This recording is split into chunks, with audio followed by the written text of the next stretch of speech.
Hello guys, welcome to Mek academy. कैसे हैं आप लोग? तो आज हम क्लास 10th का चैप्टर नंबर 1 पढ़ेंगे, the rise of nationalism in Europe. ठीक है, the rise of nationalism in Europe. ये जो चैप्टर है वो बहुत ज़्यादा बड़ा है और इसमें बहुत सारे फैक्ट्स हैं, थ्योरी है। ठीक है, तो इसको बिल्कुल ध्यान से पढ़ना बहुत इंपॉर्टेंट है। इस चैप्टर को समझने के बाद आप अपनी बुक से फिर से पढ़िएगा, क्योंकि इसको 2 या 3 बार रिवाइज करने से ये चैप्टर याद होगा और उसकी जो फैक्चुअल इन्फॉर्मेशन है वो हमें याद होंगी। ठीक है, तो वो आपको याद करने से पहले आप एक्सप्लेनेशन देखिए thoroughly. Her corner of the book से मैं कवर करवाऊंगी आपको ये चैप्टर का।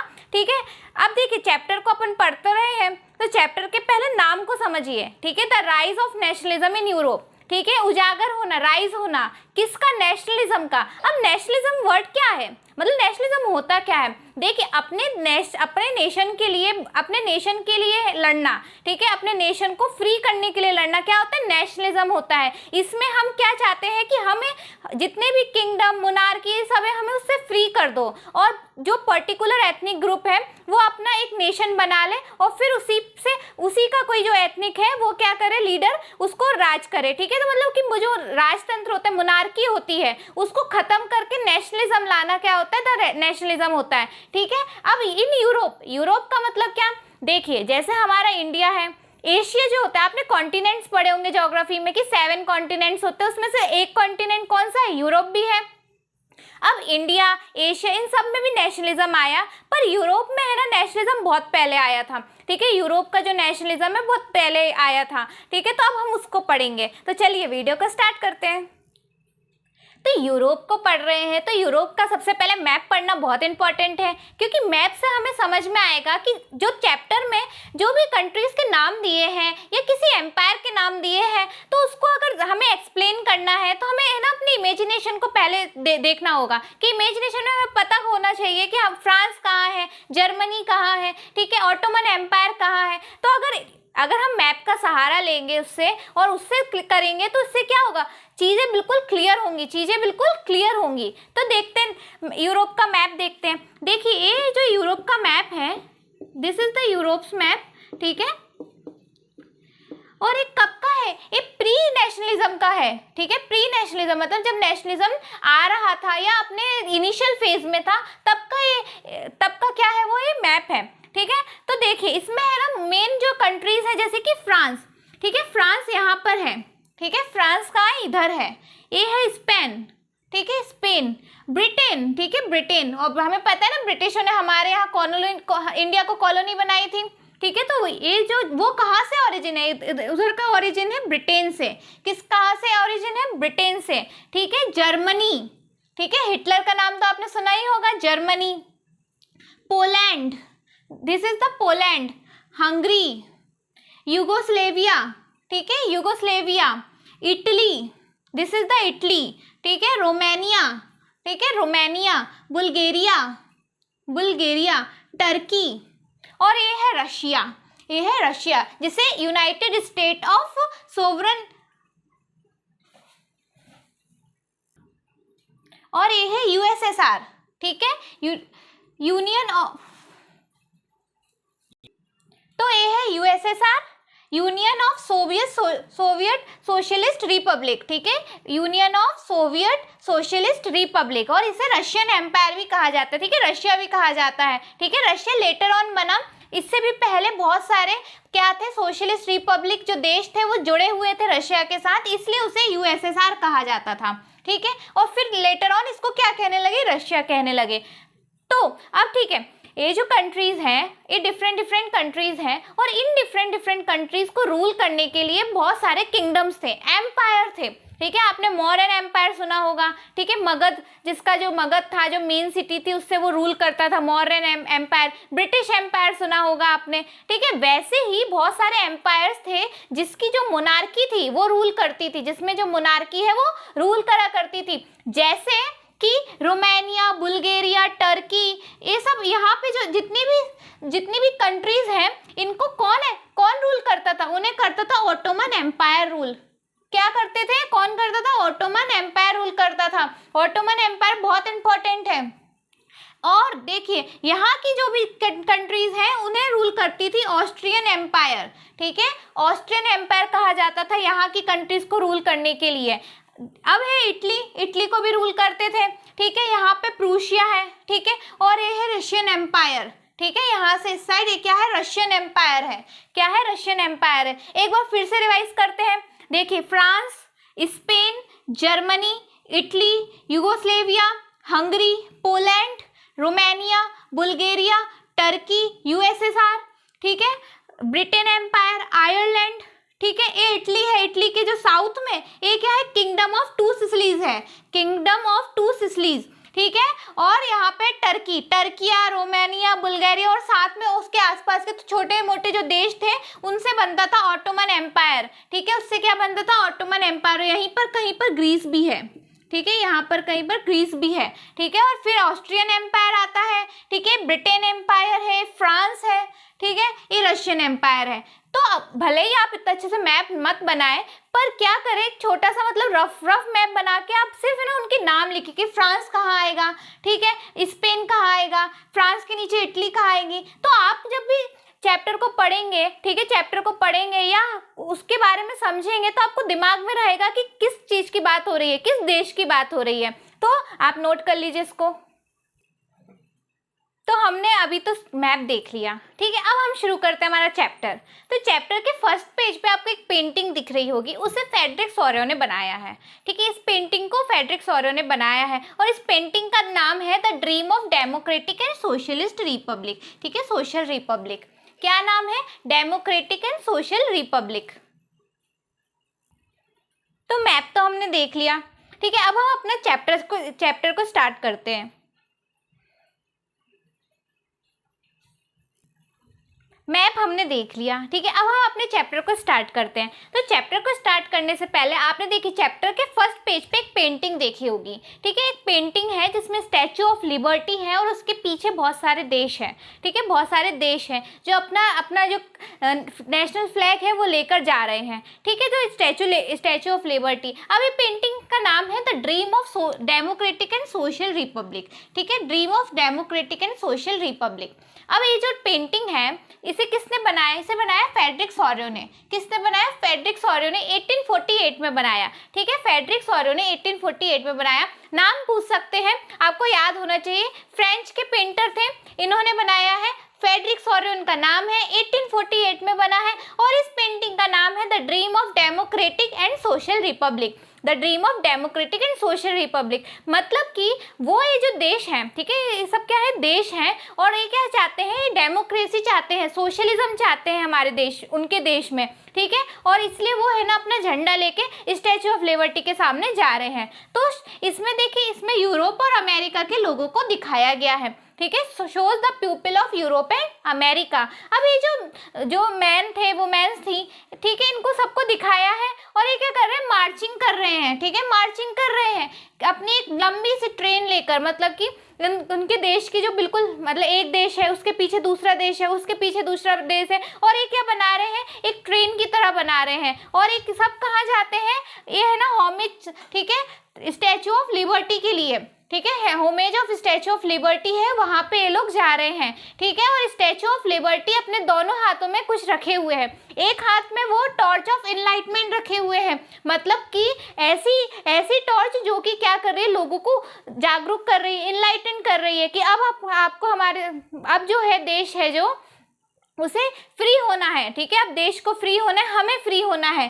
तो इसकी जो एनलाइटमेंट की टॉर्च है वो रखे हुए हैं और दूसरे हाथ में वो चार्टर ऑफ राइट्स रखे हुए, लोगों का हक, ठीक है, मैंस का हक, ठीक है, इंसानों का जो हक है, व्यक्तियों का जो हक है, उसकी जो एक चार्टर मतलब एक किताब सी रखे हुए हैं, एक है ना पेपर सा रखे हुए हैं जिसमें जो राइट्स हैं लोगों के वो लिखे हुए हैं। इससे क्या पता चल रहा है कि अभी तक वो जिस देश में रह रहे हैं उस देश में उन्हें इतने अच्छे राइट्स नहीं मिलते, लिबर्टी नहीं मिलती है। लिबर्टी का मतलब क्या है, लिबर्टी का मतलब है फ्रीडम, ठीक है, हमें हमारे अनुसार चलने के लिए जो चीज़ें चाहिए हैं, ठीक है, हमें उसको करने दिया जाए, ठीक है। अब देखिए, लिबर्टी ऐसा नहीं है कि आपको टेररिस्ट बनना है तो बनने दिया जाए, नहीं, ये जो लिबर्टी है इसे पॉजिटिव वे में लेना है, ठीक है, पॉजिटिव वे में, ठीक है। अगर आपको एक टीचर बनना है तो आपकी कास्ट क्रीड ये नहीं देखा जाए, ठीक है, आपकी कास्ट और क्रीड को नहीं देखा जाए, आपको टीचर बनना है तो आपकी क्वालिटीज को देखा जाए। इसे क्या कहते हैं? इसे कहते हैं लिबर्टी।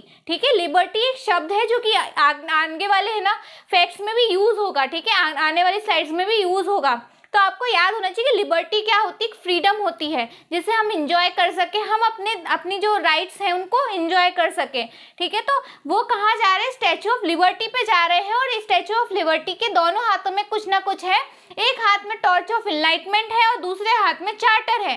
किसका चार्टर है? मेंस के राइट्स का। ठीक है, जो उनके हक हैं उनका क्या है? एक चार्टर उनके हाथ में है। ठीक है, अब देखिए जो कंट्रीज है वो एक के पीछे एक है। तो इसका समझ में ऐसा समझिए कि सबसे पहले किसी को आज़ादी मिले, किसको लिबर्टी मिली, उनके राइट्स मिले। तो अमेरिका और स्विट्जरलैंड को बहुत पहले से ही, इससे भी पहले ही जब भी एनलाइटमेंट शुरू हुई थी उससे ही पहले उनको क्या मिल गई थी? अमेरिका को 1790 के समथिंग क्या मिल गई थी? आज़ादी मिल गई थी उन्हें, है ना। उनके राइट्स मिल गए थे। ठीक है, ऐसे राइट्स नहीं, बहुत ज़्यादा फ्लेक्सिबल राइट्स नहीं मिले थे उन्हें बहुत रिजिड राइट्स मिले थे, पर हाँ उन्हें राइट्स मिल गए थे। इसीलिए इसमें जो है, जो लाइन है, ट्रेन है, तो उसका जो फर्स्ट पार्ट है वो यूएस और स्विट्जरलैंड है जो कि सबसे आगे है। इसका मतलब कि उन्हें जो लिबर्टी है वो सबसे पहले मिल गई है। नेक्स्ट है फ्रांस। ठीक है, आपने फ्रेंच रिवॉल्यूशन तो पढ़ा होगा, जो फ्रेंच में जो मोनार्की थी, ठीक है, लुइस 16 थे, वो क्या करते थे? वो बहुत ज़्यादा टैक्स लिया करते थे।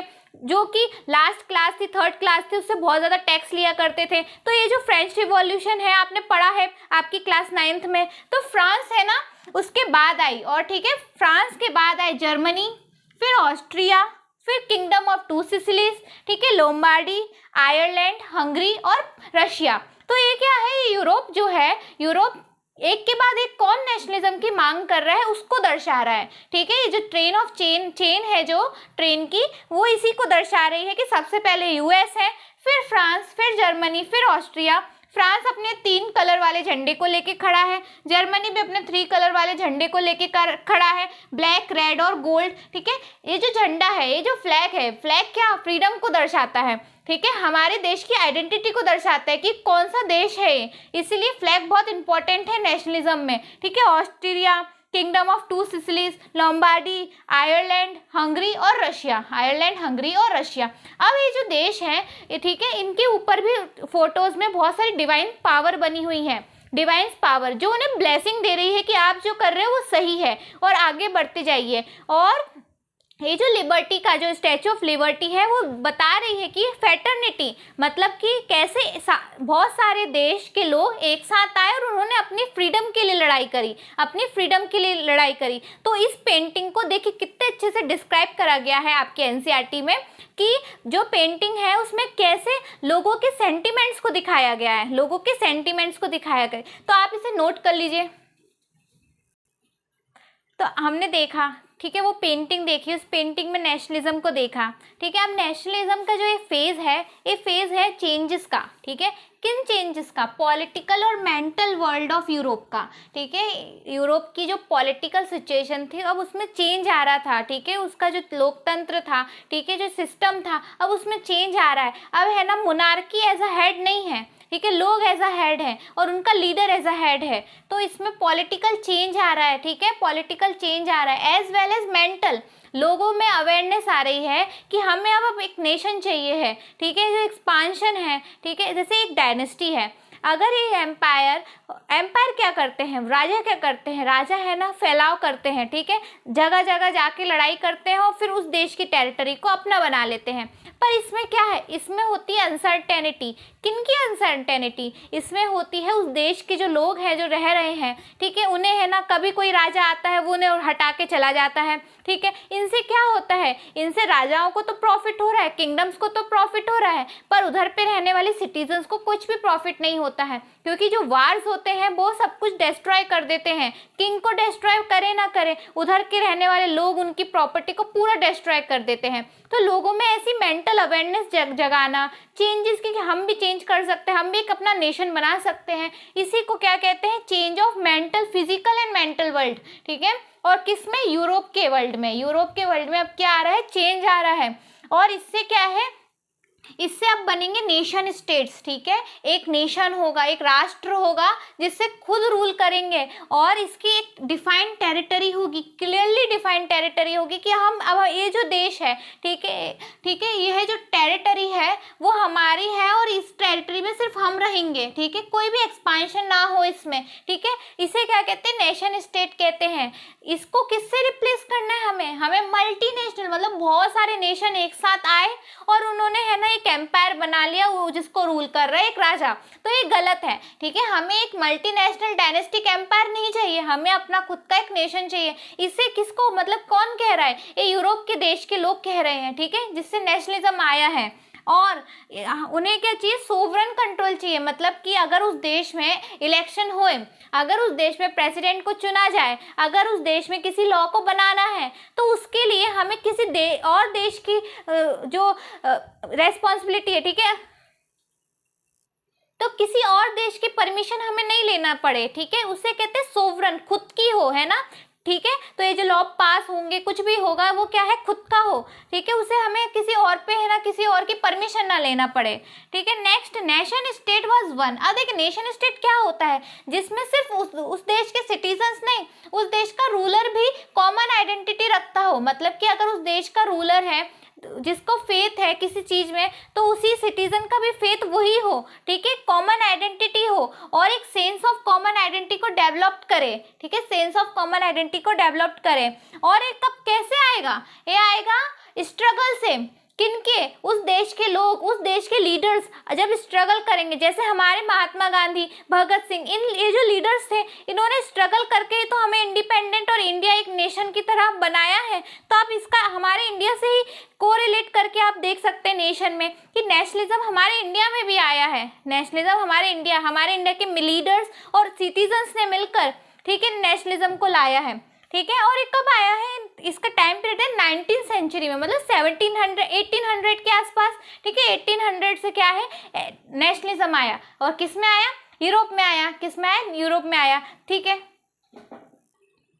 तो कुछ न्यू वर्ड्स को पढ़ते हैं, ठीक है, न्यू वर्ड्स जो आए हैं उससे पढ़ते हैं। तो पहला न्यू वर्ड है एब्सोल्यूट, ठीक है, पहला न्यू वर्ड है एब्सोल्यूट। एब्सोल्यूट से समझिए सिर्फ वो, एब्सोल्यूट से क्या समझते हैं, सिर्फ वो, कोई और नहीं। तो एक ऐसा नेशन, ठीक है, एक ऐसी मोनार्की, मोनार्की मतलब कि मोनार्की जहाँ पे राजा रूल करता हो, कौन रूल करता हो, राजा रूल करता हो। तो ऐसी मोनार्की और या ऐसी गवर्नमेंट जो कि एक सेंट्रलाइज्ड हो, सेंट्रलाइज मतलब कि, सेंट्रलाइज का मतलब हो कि ये जो देश है उस देश का एक जो पावर है, मेन सेंटर है, उसी से वो रूल कर रहा है सब पे, ठीक है, सिर्फ एक ही मेन पावर है, तो उसे क्या कहते हैं, एब्सोल्यूट कहते हैं। तो a monarchy government that is centralised, militarised and repressive. देखिए कोई भी जो सेंट्रलाइज्ड मोनार्की या गवर्नमेंट होगी ना, उसको है ना कंट्रोल करने के लिए होती है मिलिट्री, ठीक है, आर्मी के लोग होते हैं, मिलिट्री होती है, वो उसे कंट्रोल करती है, ठीक है, ना कि कोई पुलिस, या बहुत सारे जो पुलिस होती है हमारे यहाँ बीएसएफ होती है, जो कि अलग अलग पार्ट्स को रूल, अलग अलग पार्ट की रक्षा करती है, रूल नहीं करती है। पर इसमें क्या होगा, इसमें जो मिलिट्री होगी वो मेन सेंटर ऑफ पावर होगी, एज वेल एज ये क्या होते हैं, रिप्रेसिव होते हैं, मतलब लोगों को दबाते हैं, लोगों की अपनी जो फ्रीडम ऑफ स्पीच और एक्सप्रेशन, अगर वो है ना कोई लॉ बना है और उस लॉ में किसी इथनिसिटी को है ना कम राइट्स मिले हैं, तो वो इथनिसिटी बोलेगी, पर उनको बोलने ही नहीं दिया जाए, रिप्रेस कर दिया जाए, दबा दिया जाए, तो उसे क्या कहते हैं, एब्सोल्यूट कहते हैं। क्या कहते हैं, एब्सोल्यूट कहते हैं। नेक्स्ट है यूटोपियन, ठीक है, a vision of society that is so ideal that is unlikely to exist, ठीक है, वो इतनी आइडियल है कि हम ऐसा, मतलब कि रियल में ऐसा हो ही नहीं सकता है। जैसे अगर आप है ना अपने आगे चैप्टर उसमें पढ़ो कि डेमोक्रेसी के बारे में, तो हमारे इंडिया में भी डेमोक्रेसी है और बहुत सारे देशों में डेमोक्रेसी होती है, पर जो डेमोक्रेसी है उसको, मतलब जो डेमोक्रेसी है उसको बहुत ज़्यादा आइडियल दिखाया जाता है, पर रियली में वो इतनी आइडियल नहीं हो पाती है, ठीक है। तो एक ऐसी सेंस जिसमें मतलब कि बहुत ज़्यादा आइडियल तो हो, ठीक है, इतना आइडियल हो पर वो रियल में एग्जिस्ट ना कर पाए, ठीक है, इतना रियल में एग्जिस्ट ना कर पाए जितना वो आइडियल बताया गया है। तो अ विजन ऑफ सोसाइटी, कैसी सोसाइटी जो कि that is so ideal that is evenly unlikely to exit, ठीक है, अनलाइकली टू एग्जिट, एग्जिट ही नहीं करती है। नेक्स्ट है प्लेबिसाइट। देखिए अगर हमें अपने देश में कानून लाना है, हमें अपने देश में कानून लाना है फॉर सेइंग कि हमारे देश में हर सिटी में हमें है ना मतलब कि हर सिटी के जो कॉर्नर्स होते हैं, रोड्स के कॉर्नर्स होते हैं, उसमें 1000 ट्रीज लगानी है। ठीक है, 10,000 ट्रीज लगानी है। ठीक है, एक ऐसा लॉ लेके आना है, एक ऐसा है ना कानून लेके आना है। तो हमने है ना क्या करेंगे, हम जनता से पूछेंगे। ठीक है, अगर जनता हाँ कर देती है तो हाँ, और ना कर देती है ना। तो प्लेबिसाइट यही होता है, जितने भी जो सिटीजन होते हैं उनसे है ना वोट दिलवाया जाता है किसी पर्टिकुलर हाँ कि ना करना है या नहीं करना है।